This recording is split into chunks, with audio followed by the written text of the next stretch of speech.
Hello and welcome back, ladies and gentlemen, to the 22nd episode of the Historical Humans podcast. My name's Justin Woods, and today I'm joined by my fellow co-host, Aaron Gilpin, and the wonderful Colum Coleman. And today we're going back biblical. Let's just throw it back. We're going all the way back. I don't think we've gone quite this far yet. But enough pitter patter. Let's get at her. Mhm. Yes, it is. It is the dawn of time, according to some people. And Wow, one it's zing already. yeah, we're doing. Yeah, I'm starting off strong here. This uh, today's podcast is the Canaanite people. Now, these are a biblical people, and they are the inhabitants of a place called Canaan, which has some variable boundaries. Let's say Canaanite is sort of a term that is applied largely from outsiders looking in, namely the Hebrews, the ancient Egyptians, and the Proto-Greek cultures of Greece, which the last of those are notoriously bad with names. They man, the early Greeks managed to translate Ramses as Ozymandias, so there is clearly an issue with what they call people. Uh, but the Canaanite people, they were a people. They are a dis. They are a disunified but still culturally bound collection of cities, ranging from what is modern day Iran all the way to was presently Israel. The Canaanites that we're going to focus on most, but we will oscillate all the way out to the entire extent of what has been applied to. We will focus mostly on the Canaanites of what is now Israel and or Palestine, as those are the ones on which a lot of texts and other things focus on as being the actual Canaanites. All right, so So they far we are. only have one zing. We need one more. Come on, we gotta spit one out real quick. I'm We're not 2 minutes starting a in. fight. I'm not starting a fight. I'm not starting a fight. you So you already managed to use both names for the yeah, location, the geographic boundaries. yeah. So Canaan is typically it's always going to be centered on the Palestine. Some sources only claim that it is literally the city of Acre and its surrounding immediate landscape. But most of the time, it is the lands west of the Jordan River, and it could include all of Syria and more at times. It's this, it's this very, it's out. It's a term that gets applied to a lot of people, and for fairly good reason. There's a lot of shared culture from this core little Canaanite area and the rest of the territory that can very easily confuse a lot of these sources, which are again outside sources. So almost like a sphere of influence, one could say. No, one cannot say I the Canaanites. As we go through the history, we'll see the Canaanites are rarely the masters of their own fate.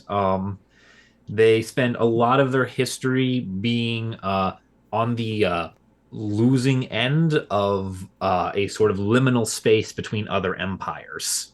Oh, ouch. They are the Palestine is largely a boundary between the early Greeks and the Mycenaeans and Minoans, the ancient Egyptians, the Hittites of what is now Turkey, and the various early Persian empires. It's the crossroads where all these different cultures intersect, and they all kind of want a piece of it. Gee, I wonder why. I wonder if there's like something special about this area. It's got to be a place that a lot of people, will migrate to or go on. Oh, what are those I don't know. words that people? Pilgrimages. Yeah, Yeah. pilgrimages. There's a Fun lot of pilgrimages. fun fact, to none of the empires that fight over the Canaanite space, to none of those empires is the Palestine holy, with the sole exception of the Hebrews. That's literally it. Yeah. Oh, okay, Yeah. okay. Yeah. They're the only ones that fight over Canaanite space or fight the Canaanites that consider the land holy. But it does offer what Canaan does offer a lot of these other empires is trade. It is the crossroads of trade from the Silk Road to the Mediterranean Sea. It is the jumping off point. If you want anything from Africa, Asia, or Europe, you have to hold this point. And additionally, one of the Canaanite cities is a city named Tyre. It is a Phoenician city as well because the Phoenicians were considered a Canaanite culture or a Canaanite adjacent culture. Wow, that Yeah. expands it a lot. Yeah, by extension, Carthage is technically one of the last Canaanite cities in existence when it is destroyed by the Roman Empire. That is cool. I mean, Um, terrible thing to happen, but it that's a is cool connection. it Yeah, is the last like Pune. culturally Canaanite city. The Tyre, many of the others continue to exist long after the Canaanites have become a subculture that wanes and is eroded.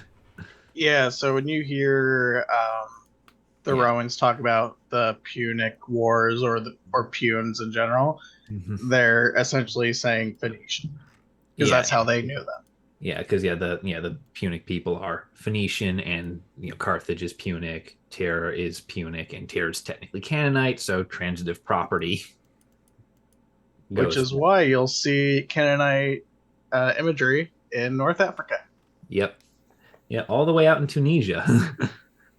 It was very fun. What was I gonna say? Yes, a lot of these. One other reason why this area is so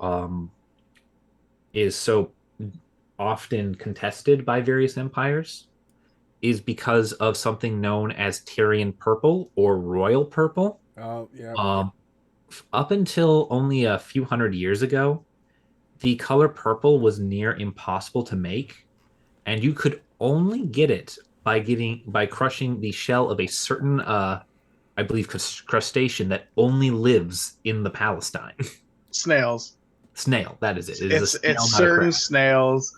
Like I feel, if I remember correctly, because it's like a couple hundred to make like a few ounces Yeah, of yeah, Tyrian purple. yeah. It's There's also a why purple yeah, became used quite predominantly by a lot of royal families was because they were effectively the only ones that could afford it. yeah. The It Same is with Byzantines. yeah. Yeah, Oh, there's the famous statement as the Byzantines imported this practice from the Romans of "I shall live and die in the purple" by Empress Theodora.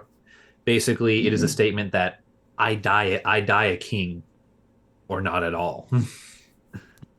It is so this is an extremely valuable resource that you can only get at the crossroads for every other resource you could ever ask for. if you can get it, you are stupid rich. Yep.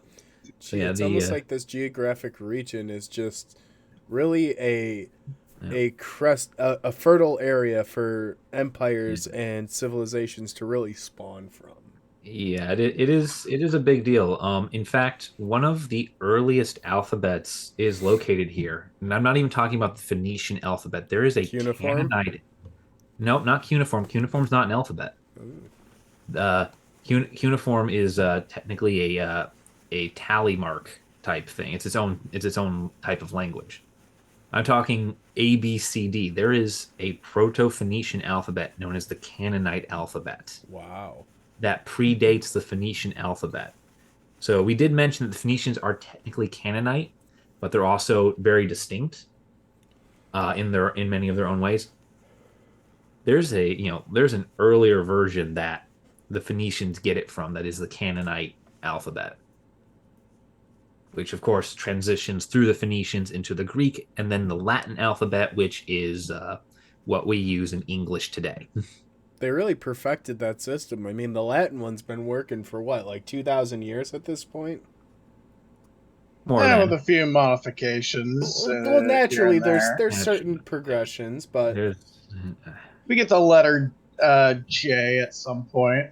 yeah, there's a lot of that going on into this. Additionally, one of the things about the Canaanites is because they are a divided, they're not a single unified culture. There's a lot of different groups within them, and even within what might be like the most puristically considered Canaanite people, there's a lot of division. Their language is itself, um,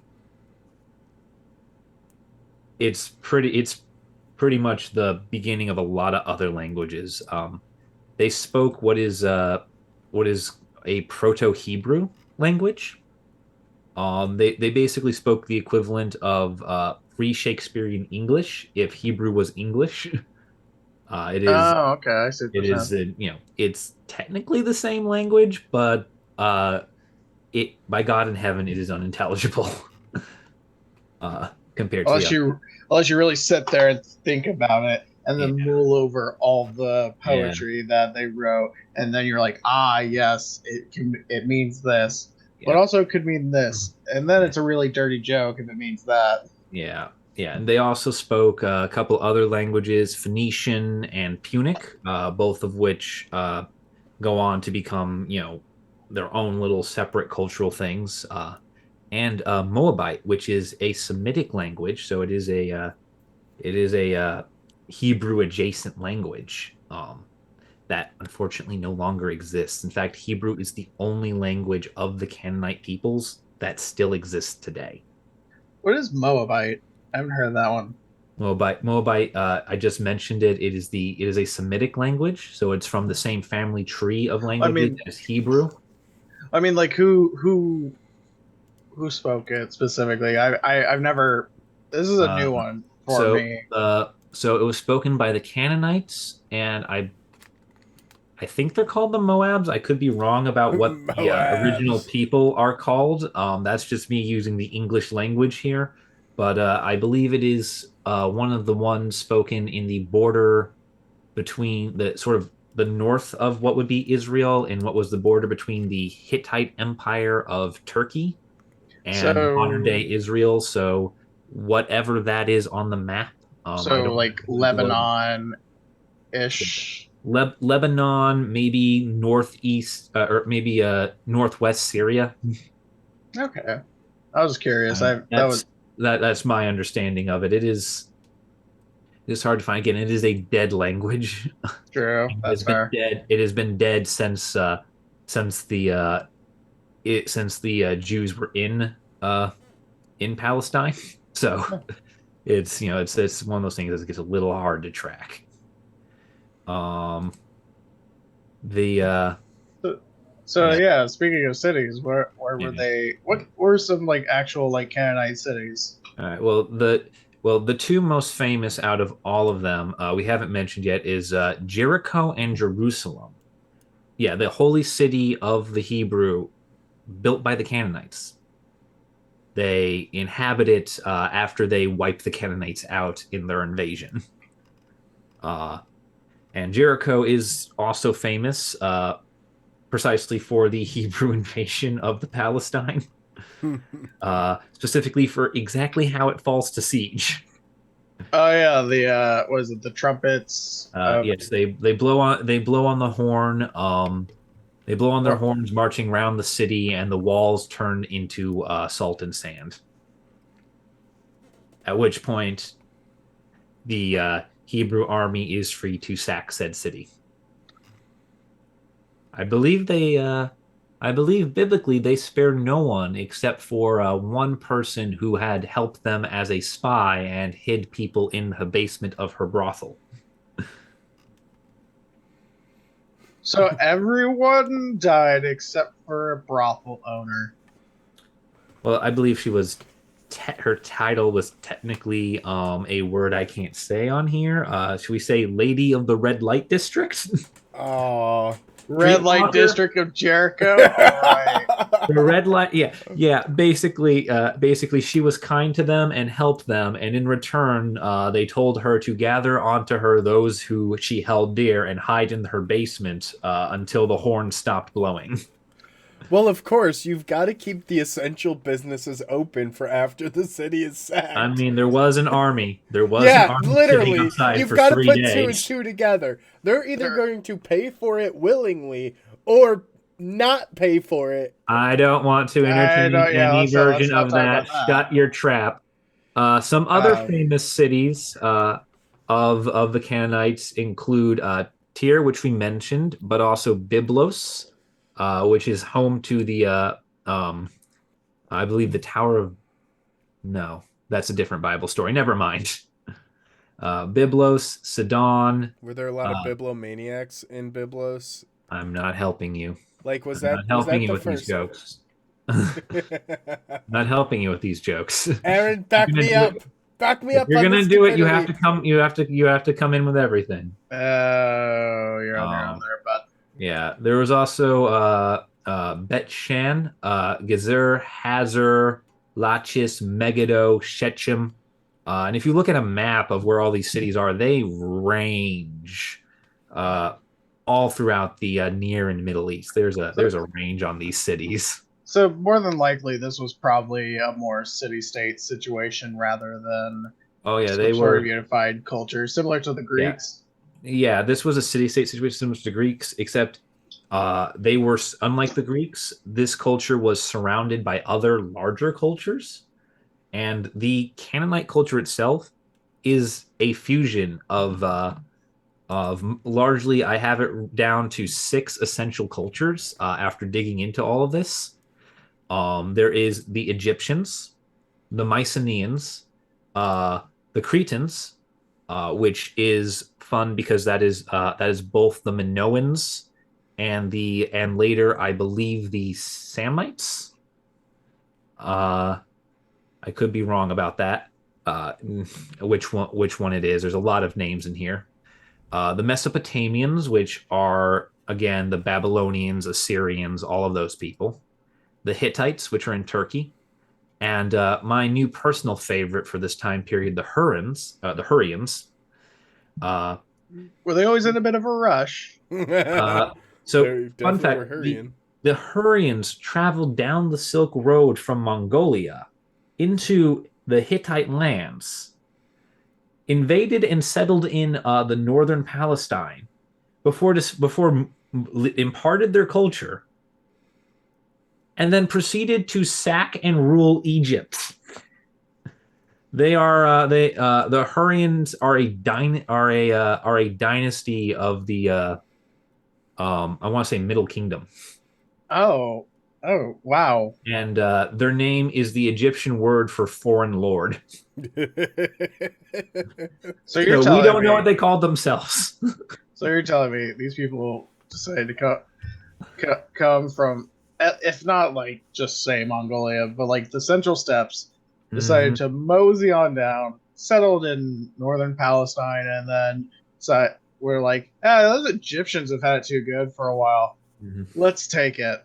It's like, yeah, basically they settled in, in like half Hittite, half Canaanite lands. Realized the Egyptians had way better stuff than either of these people, and moved on. Man, they were just rushing around. They rushed out of Central Asia and then got to Northern Palestine. They're like, you know what? Let's get out of here. Let's just speed run this shit. I assume what happens is they heard about all these merchants trading in rare goods at the corner of the world, and they just said, well, let's just follow the road. Also, there's not exactly an actual road. There's no like big road like with billboards saying Memphis 4,000 kilometers this way. There's a 12-lane highway in 1400 BCE. Going from the Central Steppes of Asia to Memphis. Yes, it's an American-style interstate. I don't know why this is hard to believe. So, would that hold true to the statement of, like, the grass is always greener on the other side, except you're talking 2 deserts and just the Nile River Valley? This time period, Egypt's not really as desert. It's more fertile there's a lot more green than what we imagine. Well, there's also a lot more wealth in Egypt, and basically the 2 richest parts of the Silk Road, this giant trade route, is Egypt and China. And Egypt is at this point a much better prize than China, as China is divided. It's a messy place of a lot of war right now. This is pre-Han Dynasty, I believe. So there isn't a great unified China yet. There's China, but it's fractured and violent. Egypt is a single fat, juicy target all by itself. Yeah, so China in that context is a region, not a unified nation. Yeah, China is a region, and it is a militarized and capable region. Egypt has kind of been sitting on its laurels at the point when the Hurrians arrived. Bit decadent, bit a little bit full of itself. Well, just a bit rich. It's had its military conquests, but really the only thing that challenged them were the Hittites, and that's just kind of been border skirmishes for the last 100 years. Yeah, ever since Ramsey put them in their place. Yeah, maybe. Ramsey didn't really do that. That was a draw. Close enough. It's good enough. You look at the death count. That was a draw. That was a Pyrrhic victory at best. Victory is Sometimes victory. War of attrition. Yeah, you can get a victory out of a war of attrition. Yes, I'm going to sacrifice 4 out of every 5 soldier under my control for about 100 acres of land and a promise from the other guys that they won't bother me. Yes, Lord Farquaad. Some of you may die, and that is a sacrifice I'm willing to make. Exactly. When you're the one on top, you don't care about how many people die until your army is literally gone. But as long as you got the meat grinder going. All right, so we're going to do some more fun facts about the Samnites, about the Canaanites, and then we're going to jump into their history and their religion more to get focused back on what the topic of this podcast is to be. So, Canaanite, like I said, there a lot of our things for these people come from outsiders looking in. Canaanite is a Semitic word, so it's a Hebrew language word for red purple. It's reference to the dye. They are the people of the red purple dye. Wow. That's a good homage. Yeah, it is. That is what they are called. By literally everyone else. Yeah, by literally everyone but themselves. The Canaanites would have been more apt to refer to them as themselves as the people of Jerusalem, the people of Jericho, the people of insert whatever city you belong to. Nah, they the purple people. Yep. One-eyed, one-horned, flying purple people eater.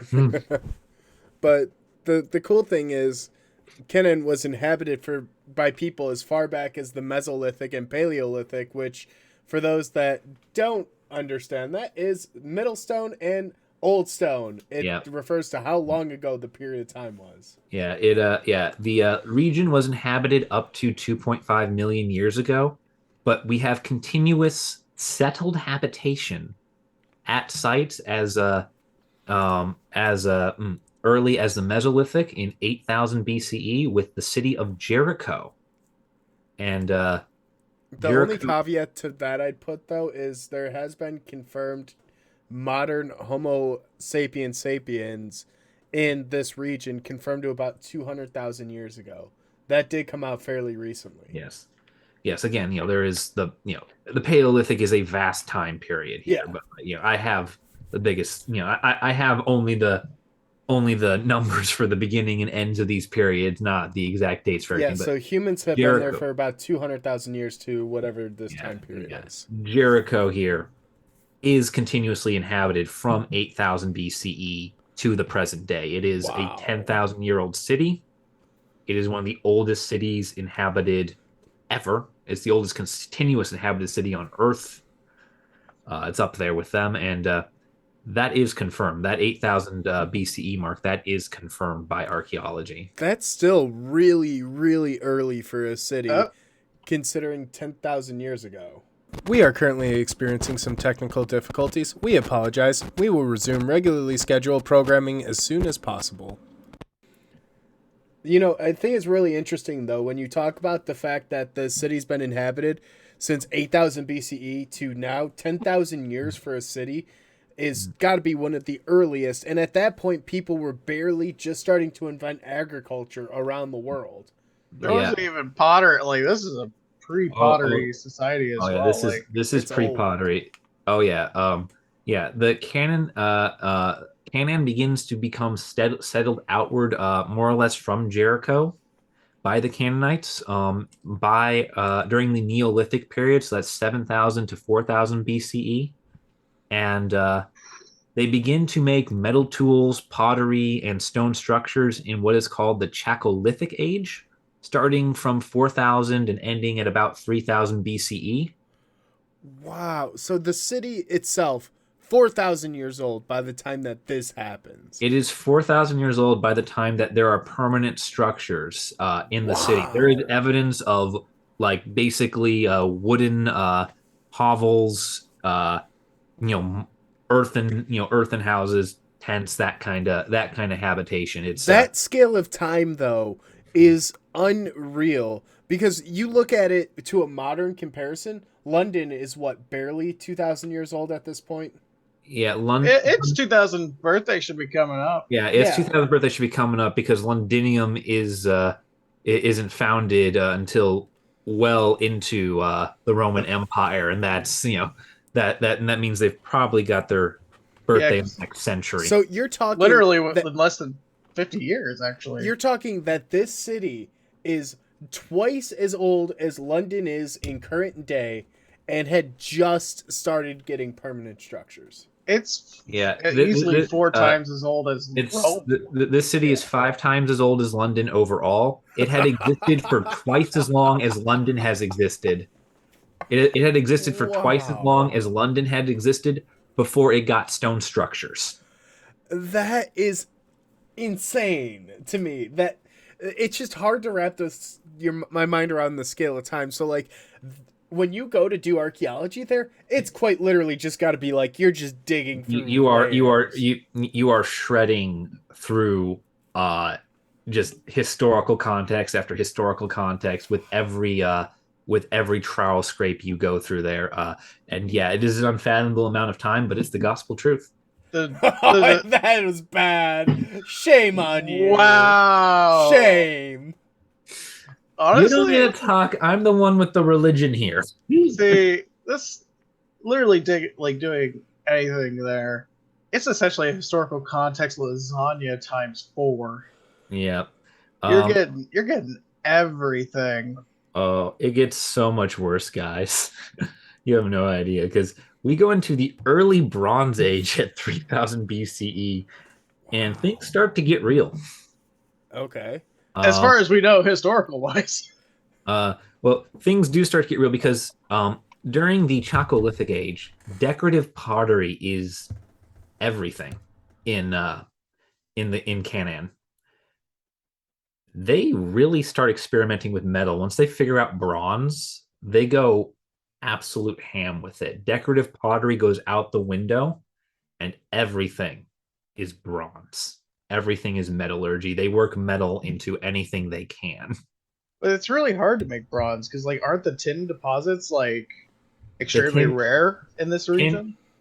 but this is the crossroads Oh, of true. trade from Oh. sub-Saharan Africa, all of Asia, and the Mediterranean. They can get tin from England if they need to. That's Yeah, power. yeah. Fun fact: the Phoenicians actually get to Yeah. um, Britain and have the local trade with the locals for the tin. Yep. Okay, but like And the again, Phoenicians are Canaanite people. when you talk about time frames and scales, like you understand as historians and as archaeologists, we understand that there are trade networks that span large spans of distance, but you have to look at it from the overall picture. You're talking London, which is what about 4,000 miles from Jerusalem, if not more. Give or More, take. it's more given the fact that the route they would have to take would be hugging the coast of North Africa through the Strait of Gibraltar, then around the coast of Spain and France before hopping the English Channel in a boat not made to do that. Gather the tin and then repeat the journey back. And not to mention if they're sourcing stuff from Africa or from like southern Asia. Yeah, the ends of this trade route are China, Ethiopia, and England. Oh, jeez. And it all passes through this point, which is the Canaanites, which is Canaan. which is Phoenicia, Canaan, all this place. Israel is the center of the freaking universe at this point in time. They'll do that a few more times, but we'll get to that later. It's almost like this region is very important through the course of human history. Yeah. Weirdly enough. And it is unfortunately this is about as close to a golden age as the Canaanites are gonna get. Because things take a turn for the worst in the Middle Bronze Age, which is much shorter than the rest of these periods. It's only about 450 years in this region. It goes from 2000 to 1550 BCE, and recorded history begins in Canaan. We see a lot of texts and other things, and begin to be formed, and the result isn't looking good. A group of people known as Semitic Amorites. So these are a Judaic people, called the Judaic branch of the Amorites. They invade from the northeast, what is now Syria and Turkey, what would have been the Hittite and I believe at this point either Assyrian or Babylonian empires. They invade and they conquer the Canaanites. They become the dominant ethnicity in the region for a period. These Amorites are credited with the downfall of the city of Ur. Wait, oh wow. Wow, that's impressive. Yeah, some in the 21st century BC, so some about 100 years before they would begin their march towards Canaan, they sack Ur, they destroy the third dynasty of Ur. And these are nomadic raiders. They are nasty. They get pushed out of Babylonia and Mesopotamia by the people living there, simply because, unlike Canaan, those cities and city-states are massive, and Canaan's are very small. So there's not enough force to shove them back where they came from.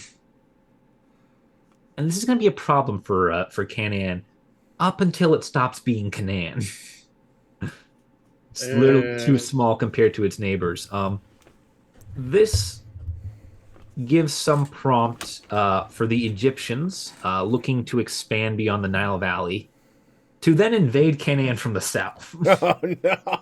Oh no! Nobody expects the Egyptians. At which point the Hyksos migrate in from Asia and wipe out the Egyptian dynasty and become the new lords of Egypt. Wow. Which prompts the Hurons to take their shot at the land. The Hurons are also known as the Horites in the Old Testament. They come from east of the Mesopotamia, and they come to dominate eastern Anatolia and northern Mesopotamia before they become vassals of the Hittite Empire. And they kind of just we've got we've got 4 different peoples just stacking the region in this time period. They're all just like in line waiting waiting for their turn. Yeah, all right. Yeah, it's an average next. It's an average of 1 invader a century for 450 years. That's still pretty low. That's a low amount. I'm sorry, 1 successful invader a century. Oh, okay. Yeah, if there's more than 1 attempted, then that gets bad. I mean, as far as we know, there could have been a few. Like, they might not have gotten it on the first try. This is early recorded history. We only know about the successful attempts. Because those are the only ones they want to talk about. Which are these people? We then make it to the late Bronze Age, which is an even shorter period than the one before, because we're starting to really be able to parse out history. Technology is taking off. 1550 to 1200 BCE, the Egyptians become the dominant force in Canaan. It is, this is full This is full on Egyptian thing. Egyptian rule is contested by the Hittites of modern Turkey of Anatolia. This is where you have Ramses fighting his war with the Hittites for that Pyrrhic victory. This sort of uh, war by proxy goes into a full blown military conflict between the two powers. Egypt technically comes off the better, but not by much. Victory is victory. We're gonna write about it. We're gonna make it the Yeah. biggest deal ever. Yep. Canaan is then raided incessantly by marauders known as the Habaru, which is an Egyptian term for band of foreigners, and it is believed that some of the early Hebrews and Israelites were considered Habaru. Can we just highlight the fact that most of the names that we have for a lot of historic cultures come from their neighbors and are just more descriptive names than actual names? Yep, I that mean, is that is like, almost all the names in this video are names that someone else applied to these people. Like in what are they America, gonna do? Anasazi Ask is them? well, yeah. Let's go back. Language Well, barrier, baby. I mean, like, also, like, because I mean, it's a similar situation with the Romans. They were just like, oh yeah, that's what we're gonna call them. We're gonna call them this thing. We're gonna call them Brigantes. We're gonna call them Iceni. Were they Yeah. actually called it? Probably not. But did they care? They just needed something for their record to be like, yep, that's these people. Yeah, I think probably the only name in all of it that is like actually what the people called themselves might be the Helvetii of Literally. Julius Caesar, just because they kind of make a point of being distinct about it. Just because they everyone were everyone else sticklers. is everyone else is Germanic or Gaulish, but then there's the Helvetii, which are their own damn thing. And it's The probably the only one that actually gave a name. the moment the Romans hit what is now like northern Italy, that was originally considered that we would have called it Cisalpine Cisalpine Gaul. Gaul. Yeah. The Yeah. Helvetii wanted to make the Romans regret it. The second let's put it this way. The second you started seeing blonde people, you were in Gaul as far as the Romans were concerned. It's that bad. It's that bad. But anyway, we get to the late second millennia BCE here, and this right here at 1200, there's the Bronze Age collapse, and Israel sees its chance to strike. Um, Egyptian power, it just wanes completely as a result of the invasion of the Sea Peoples, which is just some nomadic tribesmen on boats coming from Central or Western Europe sort of sail in and start pushing out the other powers. I would like it to also note there also were technically migrations on land as well, but those don't get enough talk because the Egyptians were supposedly the only ones to successfully fend off. Yeah, Egypt is the only nation that shows continuity in this period, as opposed to getting ransacked. I think the only other group other than the Egyptians were the Assyrians, and they lasted like an extra 100 years. Yeah, and the Syrians were far enough inland, but basically this is a long fabled invasion, and the Hittites collapse completely under it, as do the Minoans of Crete, the Mycenaeans of Greece, and the Egyptians. They retreat to the Nile and they stay there for a good couple centuries before they even try to venture out into the Delta again. Wow. Egypt at this point has a nice coastal empire along the eastern half of North Africa and the The Near Levant. East. Yeah, the Levant. They've got a nice coastal. They retreat past the Suez Canal. They retreat onto just the river Nile, and they don't come back. We're out. See you guys. That's how badly this goes for most of the cultures around here. The And this Canaanite, wasn't just the Sea people. Like, there's a lot of other things going there's on. a lot There's of things yet. agricultural failure. Well, You see, not to mention the fact that as the Sea peoples push in on the first city, the people from that city then ransack the next city trying to get away. It's a massive domino effect. It's just a flood of people eastward that just collapses everything. There's this Bronze Age collapse is Yeah. a wild time, and literally the only thing we really go off of like record wise is like the Sea Peoples, and that's just one stele from Egypt. That's the only thing that references them. Yep. There is and they're actually going to come back to the Sea Peoples because one of the Sea Peoples does get involved a little bit later with the Canaanites. Because with this massive collapse of all the surrounding empires, Canaan actually comes out pretty good. They don't lose most of their major cities. Good for them. They hold Tyre and Jericho and Jerusalem. They hold the Levant. They hold Palestine. Canaan stands. And that is right when the Israelis decide to kick off the biblical invasion and the War of the Promised Land. So now would this be not considered the a first holy one, war? Is this truly like one of the first holy wars then? No. In actuality, I know not in actuality, but I'm talking this would probably be one of the first historically recorded Judeo-Christian Islamic holy wars. Okay, that's a good Abrahamic for sure. Sure, Abraham. Thank you. I can't remember his name. So this is the first of the Abrahamic holy wars. Yes. This is arguably. This is okay. I know. Justin. I know. All right, everyone, stop. This is the first historically recorded Abrahamic holy war. Okay. All right, because this is the one that is unequivocally confirmed by archaeology and history. I'm glad in we addition to religious text. Okay.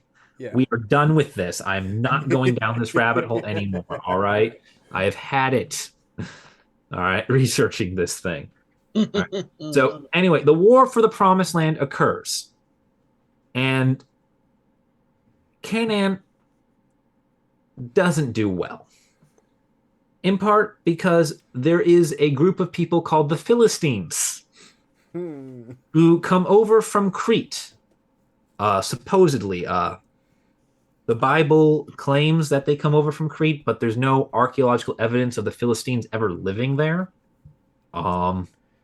The Philistines invade Canaan and they fight. They've turned this into a three-way war between the Canaanites, the Israelites, and the Philistines. And one of the first real recordings we have of the Philistines is an Egyptian writing in which they refer to them as the Priest. And the Priest are also identified by the Egyptians during the Bronze Age collapse as one of the tribes of the Sea Peoples, which may be why the Philistines are credited with coming from Crete, in the sense that they were a sea people that landed at Crete, but then moved on before really leaving a lasting impression. Interesting. Because it's here that they do some damage. Because it turns out these nomadic warriors are a lot better than the Canaanites at resisting the Israelis. A lot better. They form they're able to do one thing that Canaan cannot, which is unify. Because they form what is known as the Antopolis of the Philistines, which is they take control of 5 major cities in southern Canaan. And they hold out. It's the 5 cities of Gaza, Ascalon, Ashdod, Goth, and Ekron. And they hold out so well that later Greek historians end up referring to this region as Palestine after them. Wow. Because they hold out. They hold out much better than the Canaanites. The Canaanites really are not equipped to resist the Israelis at this point.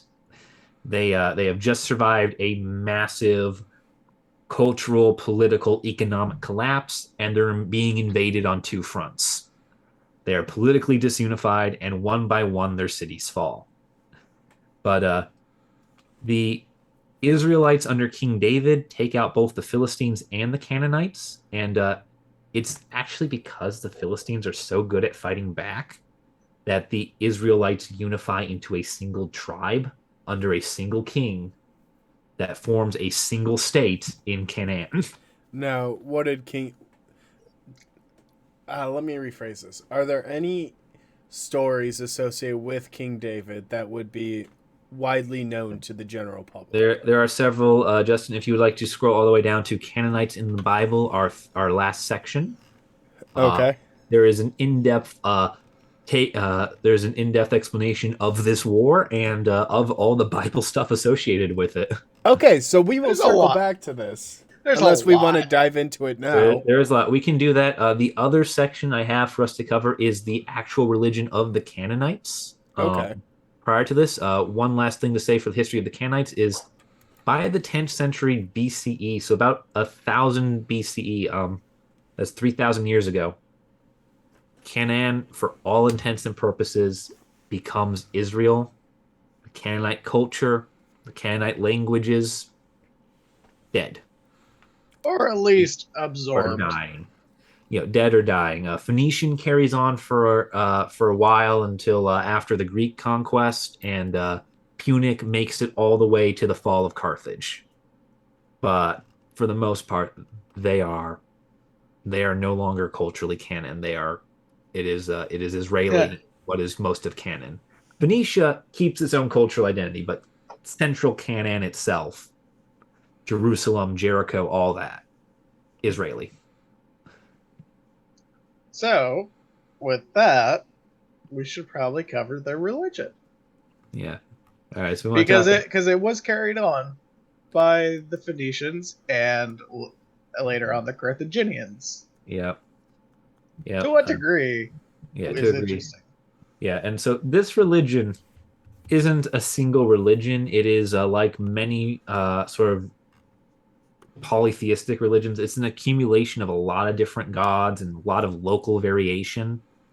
And Canaan being a cultural and trading crossroads, they got gods from everywhere. I've listed out a few of the principal ones for us to go over, but most of what we know about their gods is from the Ras Shamra tablets of the city of Ugarit, which, fun fact, Ugarit is not a Canaanite city.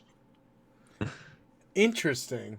What city is it? Is it Mesopotamia? It's a Mesopotamian city. There are a few Mesopotamian cities that are Canaanite, but most of them are not. Ugarit, I believe, is a Sumerian city. Ooh. So I wonder why they had the tabs there. I mean, a lot of Canaanite cities were vassals of their neighbors, and thus there's a lot of most texts about Canaanite are notices from Canaanite rulers to their masters overseas saying, "Hey, Lord of Egypt, we're having grain supply issues. Please send help." have you tried praying to your gods? Yeah, or something about this year the festival of Ma'at has raised great funds, and the temple shall be made resplendent in thine honor. Yeah, so most of it comes through from that. So Sumerians would have had their piece of the canons, at least for a period of time. Egypt is the most predominant lord of the canons. But I like to imagine just some dude was like, "Oh man, have you heard about these Canaanites? Like, look at their gods. Like, look how weird and or similar they are to Like, ours." who is El, the principal god? Yeah, most of these gods are imported from the neighbors. Hey, you guys want to check out this new religion I found? Yeah, El, their principal god, I believe, is a largely Canaanite god. He does have some things out there, but he is not the main god. He's just sort of their king god. Like Zeus. No, I'm getting not even close. I'm getting some. So he's a creator god more in the sense that of the Egyptians is a creator god in the sense that he is the god that made everything, and he doesn't really do anything since that creation. Oh, so he just one and done, tapped out. Yeah, kind of. So what he is he is the El is the creator of the gods, the worlds, humanity. He is known as the Graybeard God. He's the most senior deity. He is the god of wisdom, and he is considered good-natured and benevolent. He is the ruler of the gods. But he that seems to largely be an antiquated title for him, as he doesn't really do a lot of ruling. He's more like the arbiter of the gods. This seems very familiar. He's less the king and more the head of the high court. God of wisdom, good-natured, benevolent, creator of the world and humanity, gray-bearded. Yeah, he is. His epithet is the bull, to emphasize that he is still strong. This is a very common practice when naming people and deities in this time period. You have things such as fleet-footed Achilles. You always refer to Achilles as fleet-footed. It's just something you tack on so that you know that you are talking about that Achilles and what he's known for. So is it so I was curious, since this is more of like a broad like assumption, like some cities probably had gods that were more important than others. So like, is that it's possible that like El was probably more prominent in one city or another? He was probably more prominent. His popularity would vary between cities and temples and things like that, but he is still a major staple of Canaanite religion. The gods listed here are kind of as best as I could find, the equivalent of the Greek Olympiad, which are the 12 main gods of the Greeks. As opposed to like the many other gods that the Greeks worshipped. Like, you'll find Zeus and Athena on the Greek Olympiad, but you won't find Morpheus, the god of dreams. Okay, fair. It's like there's a lot of other gods. There's actually I found a list of them at some point. There's about 60. I mean, that's pretty par. That's pretty par, actually. That's And what we have before us is 2, 4, 6, 8. We have like the top 10. Coming in at number 9. Next up, we have a fun god here. This is the true ruler. This is the ruler of the world. El is the ruler of the gods, but this guy, he's going to be the ruler of the world. Of Earth specifically. Of the world, yeah. His name is Baal. Alternatively, he's called Hadad. He is the god of rainfall and fertility. I can see him being very important. Yeah. Baal is enthroned on Mount Zaphon. He is responsible for the summoning of all storms. His wrath is well known. He is depicted, interestingly enough, Baal is a god that originates in Mesopotamia, but among the Canaanites, he's depicted in Egyptian style, in an Egyptian smiting pose, which is where you turn to your right, you put your left foot forward, and you raise your right arm as though you are going to smack someone on the head with a club. Oh, I'm imagining like you're getting ready to throw a spear, like he's going to throw a lightning bolt. It's the Egyptian smiting pose. Typically you don't see lightning bolts. Typically, you would see swords or scepters, depending on how important the person was. He's about to whack. I just imagine him. He's like, it's a game of whack-a-mole. It's a game of whack-a-mole is what it is. Baal is a main god of the Canaanites. He is the divine ruler of the world, and most of their major myths are dedicated to him overcoming the other gods. Basically the Canaanite mythology is Baal running around conquering every other god in existence. Baal really said, "I'm gonna speed run my dominion."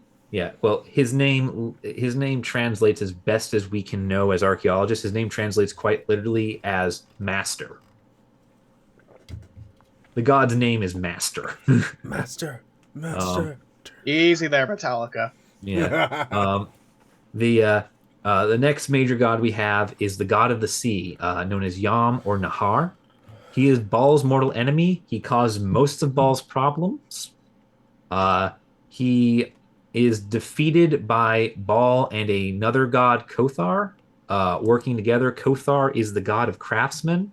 Kothar doesn't really do much other than give the Canaanites a reason to make things. Just they need a god of making things, since most of these other gods are a cross between absolute brutal tyrants and forces of nature. I mean, considering that they were they were obsessed with decorative pottery and then bronze. I mean, it makes sense. Yeah. So when they weren't busy trying to like fight each other, they're like, let's make some stuff, guys. Yeah. We then come to the next most important god in this list, which is Anat. This is the first goddess we're going to see. Anat is a proto Artemis. She's a proto Artemis goddess. She is the goddess of hunting and of war. She is the sister of Baal and the daughter of the god El. Baal is never named as El's son, which is kind of weird. This is one of those times where the family tree gets confused because there's 100 different versions from 100 different cities. Alternatively, she is known as Baal's wife, and that is not mutually exclusive for ancient gods. So, potential sister wifing. Oh well, yeah, that's pretty common. It's my sister wife. Yeah, Egyptians did it. The Greeks, She has a prominent. She's actually a very capable woman. In her mythology, at one point, Baal is trapped in the underworld, and she rescues him from the god of death. I just imagine he's just like Baal is just like laughing, and he's like, "Why are you laughing? You're trapped here." And he's like, bud. It's like You're trapped in here with me because my wife's coming. it's Your like wife just kicks open the door. Yeah, it's like Bob's like, yeah, but you made me late for dinner, so kicks in the door. I have had it with all of you. You just hear Freebird start in the background as she's fighting with the forces of the underworld. Yeah. So Mot is the god of the underworld and deserts. He is defeated by Anat, which is a major blow for his ego. He is oftentimes associated with and merged with the god Resheph, which is the lord of plagues and healing. I think what happened is the two of them were once one, and then the slightly more positive aspect that is Resheph got separated from the much more negative desert and death. Funny enough, there is a lord of healing and plague. He has the duality. He is sickness and health. He who you must understand sickness in order to heal it. It's a wonderful duality there. So they both kind of get their ass kicked by Anat when that happens. We come to Ashira, who is the consort of El, the mother of the gods, and she is known as the Lady of the Sea. Implying that she was the ocean god prior to Yam or Nahar, or that she is at least a benevolent ocean god, whereas Yam is clearly this primordial destructive force. Yeah. Got a lot of gods here. We come to one that might be a bit more well known here is Astarte, the goddess of fertility. She is Baal's mistress. Are you kidding me? That does sound cheating like on Zeus, his wife. He could be cheating on his wife. Come on. Her official title is consort, which this does sort of imply a royal concubine type status, That's as opposed to like an affair. Or at the very least, in some context, she might have actually just been the wife, and then in places where Anat was not present. yeah, or is just the sister. I don't like this either way. I don't think any of them is good. And my personal favorite on here, alongside all these other gods, the Canaanites were also known to worship Yahweh, who is also known by many other names, including Adonai, Jehovah, Elam, and Allah. This is the god of the Abrahamic faiths. They worshipped him in what is known as a henotheistic context, which is where you only pray to one god, but you acknowledge that there may be other gods in existence. I can respect that. Brings meaning to that one commandment. There is no God before me. That thou shalt not take a god before me. Something like that. Yeah, thou shalt take a god before me, which can be interpreted as a henotheistic prayer in the sense of you can, if you're going to pray to me, only pray to me. However, the Israelites that are going to inhabit this region, a very different view of that. And they take this practice extra personally. Yeah, I feel like that won't have any issues later on. Yeah, that doesn't cause 3 revolts. Yeah, it also of a city. Yeah. It also doesn't help the Israelites integrate too nicely with the Canaanites. Given that one of the key aspects of Canaanite religion was child sacrifice. The philosophy behind this appears to have been the gods have given the best to humanity, therefore humanity must give its best to the gods. So give it the children. So really, really big deal not to be the top of your field. I'm not the best. Sacrifice? I'm the second best. I'm the second best person here. Yeah, you don't want to give the second best. Does this bring a little more context to why Moses was like, "Hey, gotta sacrifice you, boy," and then this is that. I don't think that was Moses. Was it not Moses who was? No, that was not Moses who was asked. Was it Abraham? Sacrifice. Yes, I believe it was Abraham who was asked to sacrifice his son, and then God came down and said, "Lol, JK." I know I'm being completely irreverent at this point. Oh no, I was just like, oh no, I was just like, I was mixing them up, and I was also like, yeah. So I didn't, because I didn't know they like Canaanites practice human sacrifice. So it's like, So the child sacrifice in the Bible story, kind of gives it a little more context, though. God has given you his best. He has given you many blessings. You must now give your best, aka give me your firstborn. Stabbing. Other issues that come up is a female priesthood that is very prominent here. This is something that is imported from Mesopotamia to Canaan. Women own land, serve as priestesses, and have the right to divorce. I'm not going to lie. I thought you were just about to say this was imported from Mesopotamia. Women, full stop. I was like, what? Wait, they now have women? Oh my god! This is a life-breaking invention. Aaron, you have been listening to way too many early Roman myths. Okay, we do not everyone needs to kidnap their women from the neighboring city. Okay, it doesn't necessarily mean kidnap, but actually, but they have women now. That is incredible. The sad part is, it sounds like women back then have more rights than women today. At least in the U.S., yeah. Only in America. Additional issues that, and this is going to be an ironic one. This is an additional thing that caused issues for the Israelites. There was a lot of snake worship going on. There was great reverence for a creature known as the basilisk. I've seen that. I've seen one of those. It's in Harry Potter. Yeah, and there was, this was an Egyptian practice that came into Canaan and was adopted by them, was the use of snakes in religious ceremonies. Israelites also start to have an issue with this because you're worshiping a literal snake monster.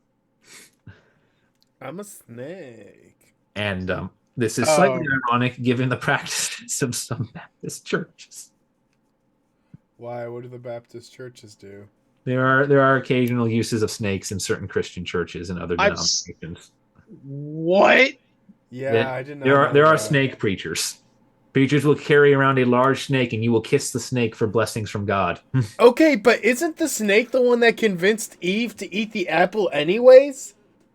I didn't say it was particularly well thought out. I just said it was something they did. Okay, that's a good distinction. But what? American protestantism has really gone off the rails. Yeah, there is a lot of Southern things baptism. happening. There is a lot of things happening. It is so bad. All right. Justin, I know I'm the architecture guy, but please just talk about the temples. Please. Oh boy. You need to recover. Oh, the great temples. So the first temples were found in the Middle Bronze Age from 2000 to 1550 BCE, which were usually single-room structures with large, thick walls. But wait, in the Late Bronze Age, they incorporated wall benches and wall niches. The rooms became elongated, and then it also incorporates altars and animal sacrifices, where you can find remains of birds, fish, animal bones found in and outside of the temple, because who doesn't love just totally sacrificing animals? Yeah, it's fun. Fun fact with the wall bench thing, that looks like it may have been imported from the Minoans, who for their government and ceremonial purposes, where it was there was a single chair, and then the entire room had benches around the walls where all the advisors would sit, as sort of a like pseudo democratizing of the council. Everyone just sits on a bench. There are no chairs. There is no getting too close to anyone. There's no right hand of the Lord. There is just that. Speaking of the Lord, yeah. Do we dare dive into the Pandora's box of Canaanites in the Bible? Yeah, I will say one last thing on the temples is their overall structure is largely Egyptian. Oh, okay. I know. I can definitely imagine the style.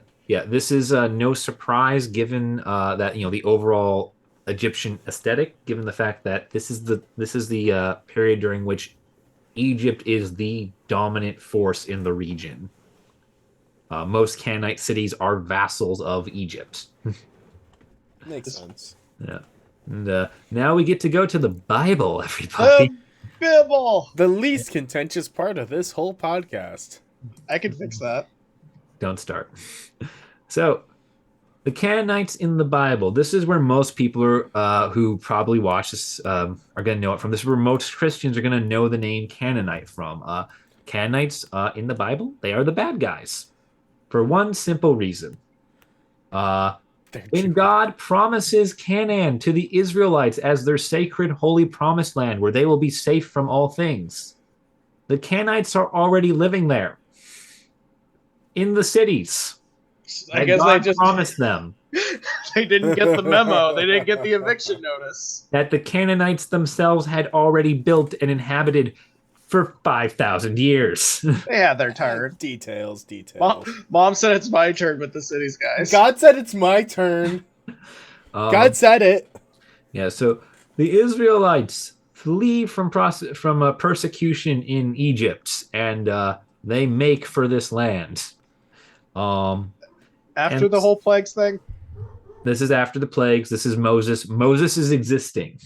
Cool. Moses is into existence. 40 years in the desert, guys. Moses, Moses spawns at, I believe, Thebes, and begins the journey for all the Israelites. And this whole promise of God is kind of used in some really horrible ways, in the sense that basically anything is justified in waging this war. I've heard this before. Since God told you to do it. Yep. That's a theme. That's gonna happen. I'm justified because God told me to. I talked to him. He didn't talk to you. He talked to me, and he I said was I on- can do this. I was I was on on this the mountain, guys. Mhm. Yeah, like this bush started catching Were- on fire, and then it spoke to me. Like you just gotta take my word. You were alone on that mountain for how many days with no provisions, and a bush started to talk to you. Hey, God provided for God. me. God works in mysterious ways. That is the exact line that I heard from one of the crazy preachers on campus. Yep. Oh, Brother Joe. No, he's dead. Oh, good. Don't wish that on people.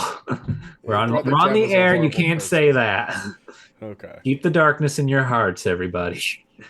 Not your words. So upon arrival in Canaan, the Israelites freak out. And they actually begin to think God has set them an impossible task. Because they are awed by the magnificence of these cities that they are being told to conquer. Jericho in particular scares them. Its walls are massive, and the Israelites just don't know what to do. They're not prepared for a war like this. And they believe that they will never take the city. And so God punishes them for hesitating. Oh, no. And he Why makes them does God wander. punish them? Why not just give them a trebuchet? He makes them wander. He eventually gives them something better than a trebuchet after they are made to repent. A plague? No, they go for the city of Jericho, and he gives them. He tells them to march around blowing their horns. And after several days of doing so, the horn of Gabriel, the archangel, sounds with the horns of the Israelites, and the magnificent sounding of his horn turns the walls of Jericho to sand, and Jericho is put to the sword.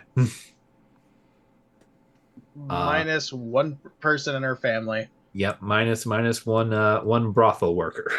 Hey, she was a small businesswoman who was just trying to make a living in the big city. Careful, that's a sin in American Christianity. Everything's a sin in American Christianity. Just have fun with it. Except pork. Yep. Yes, it is. So this is the first military victory of the Israelites in Canaan, and the Canaanites don't really win another battle. It's all down. It's all downhill. I'm just imagining, like, anyone who witnessed who would like survive, like just some guy like herding his sheep on the hillside, just like he's just like watching as like the army gathers, he's just kind of minding his own business, and suddenly he's like curious as to why they're wandering around the walls, blowing horns, and then suddenly it all dissipates, and he's just like.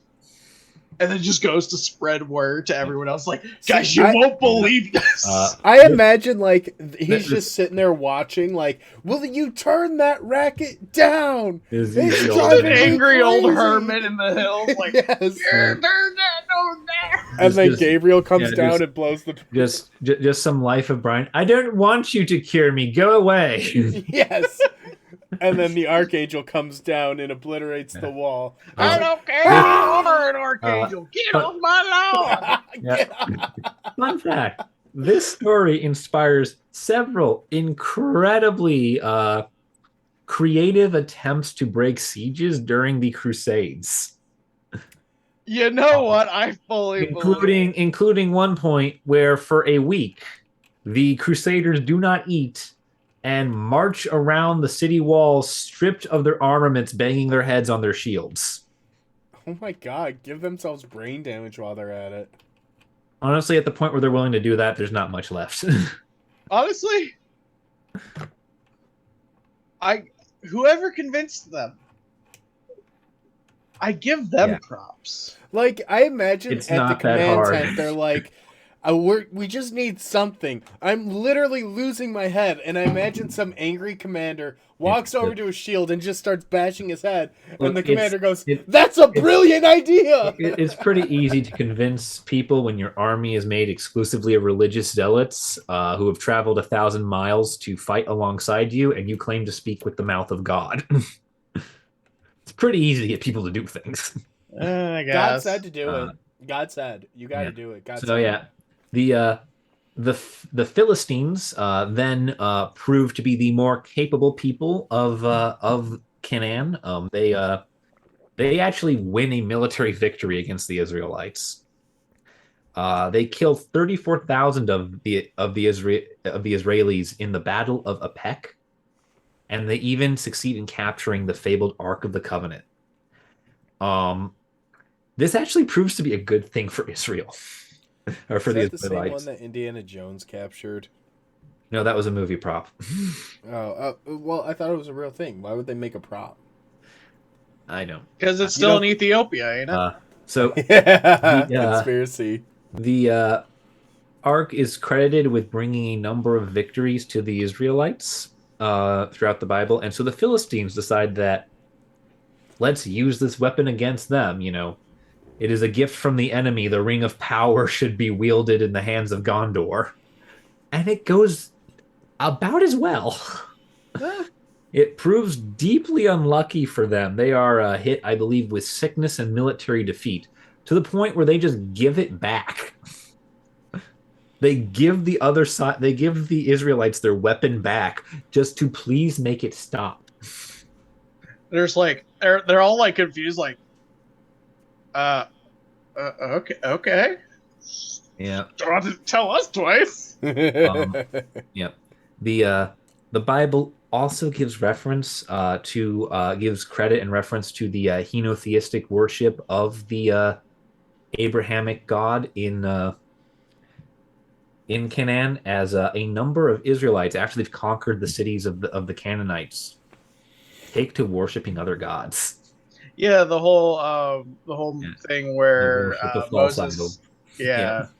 Yeah, the golden bowl where is this your god? Is this your god? Is this your god? Oh, were they Me. worshiping? Who is it? El? Is it who has the epithet of the bull? El Zebatet is the bull. He is the chief god of them. It is entirely possible that the golden bull was in fact an idol to the god El, and thus Moses freaking out on and smashing the golden bowls is him smashing idols of that god. I mean, I can just imagine because again, like it's a creator god who's supposed to be like somewhat similar It's a to yeah, it's to a Yahweh. So yeah, it's like I feel like Moses was just yeah, God for long enough, and he's just and there people were like, "Oh, this is the same as yours? yeah, Okay, why not?" yeah.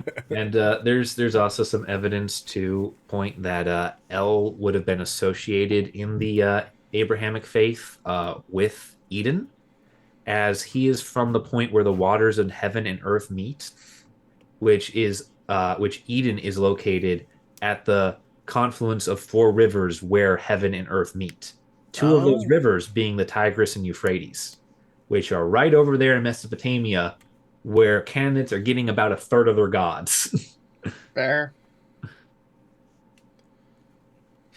So it's like there was enough biblical allusion just baked into the existence of this man or of this deity for the Israelites to be like, yeah, that sounds pretty close. That sounds like a pretty cool dude, and oh, you guys don't really care about the one God thing. Okay, yeah, works. You Like found you'll still pray to him? Okay, cool. yeah. Oh, you found this workaround. That's fun. Yeah, that's fun incident in the Bible. And then Moses comes down and says, "Nah, it's this water Moses god, boys." Moses flips out. Yeah, Moses loses his cool. Uh, then the last instance we have of Canaan and the Canaanites is the Israelis conquering the Philistines, because the Philistines are occupying 5 Canaanite cities to form their pentarchy, Mhm. and it's these 5 cities that we see David slay Goliath. Goliath is the champion sent forth by the Philistines, and this eventually leads to David becoming, this opposition, this organized resistance by the Philistines leads to David becoming the king of Israel, uh, after the Philistines kill King Paul in the Battle of Mount Gilboa, along with King Paul's entire male descendants. Now, is this before or after he slays Goliath? David becomes the champion of the Israelites and slays Goliath. Then King Paul is killed in Mount Gilboa. I believe is the order of events. As I mean, I guess that makes sense. As David ascends the throne as king of the Israelites, not only because he is divinely chosen by God, but because he can provide evidence of his divine choosing with his miraculous defeat of the great champion Goliath, a man twice his size. I want to point out something. So again, it's him with a sling. And, most people probably have never actually seen a sling in this modern day. But for those of you who don't know, the sling is one of essentially a ranged unit where you throw a stone. This isn't just some round stone. No, this is a pellet. It is a sharpened river stone. And so you get enough. You basically winding it up and you launch it. Not only does it take a lot of skill just to launch one, but these things can easily kill a man. So the fact that David uses so it's not necessarily it's the meek versus the strong. This is David just saying, come at me, bro, and then Goliath just doesn't get close enough and then gets hit in the face. Yeah, Goliath. Given how Goliath is described in the Bible, and given the types of armor that are there, Goliath would have been in full bronze, so he's moving very slowly. And all he needs is just one well-placed shot to the face. David is not wearing armor, I believe, during this fight. And there is additionally, they did prove this at one point on one of those how it's done shows or whatever. The helmets in the region at the time have there's a gap on the forehead about half the size of an index card. Oh man! Which they did the math, they did the distance. You have about a 1 in 1, between 1 in 1,000, 1 in 10,000 chance of hitting a man in that spot if you aim for it. And if you hit someone with the stone right in that index card spot, it is a lethal blow. So even if you have armor, 1 in a billion shot. Basically, it's 1 in 10,000. I mean, even then, so because the way the helmets work is they're made to protect the sides of your face from slashing blows. They're not to protect you from being stabbed up here. So to make it lighter, it curves around, and so right above here is just wide open. Wow. It's even so. Again, when you get you've collapsed the naval cavity, you've punctured the brain, you are dead. Yeah. So basically, even if he was even while wearing armor, the equivalent feeling would be if you were wearing Kevlar and still getting shot at. It's gonna hurt. Yeah. No matter how tough you are. Yeah. So even if David missed, David missed a few shots, Goliath was gonna feel it. Yeah. But the solid bronze armor that Goliath is wearing makes it the difference between crushed bone and a bruise. Yeah. Which is all Goliath really needs, since all he has to do is really walk up to this kid and crush him. So even that, so that 1/1000th chance, that's still pretty impressive. Yeah, it is. It is very impressive. It is that what they proved was that it was an extremely lucky shot for David to hit, but not statistically impossible, which was the point of the thing I saw, was that David and Goliath, probably a very real story. Or at the very least, it's symbolism of Israelites uniting. They proved that a lot of times with the symbolic stories, the proportions are so out of statistical probability that they could not have happened short of exact divine intervention. I'm talking 1 in billion shots. This is a 1 in 10,000 shot. This is perfectly humanly capable, especially when you factor in the fact that David misses his first shot. Oh, so it's this isn't something where I blinded myself and then threw a javelin 100 yards or shot an arrow through 20 axe heads. The interesting thing too is I can't remember the name of the movie, but there is a pseudo archaeology movie that is based on a lot of biblical archaeologists, and it's this like crackpot archaeologist who found the location where Goliath was shot, and it was a giant skull, except he had planted the skull there.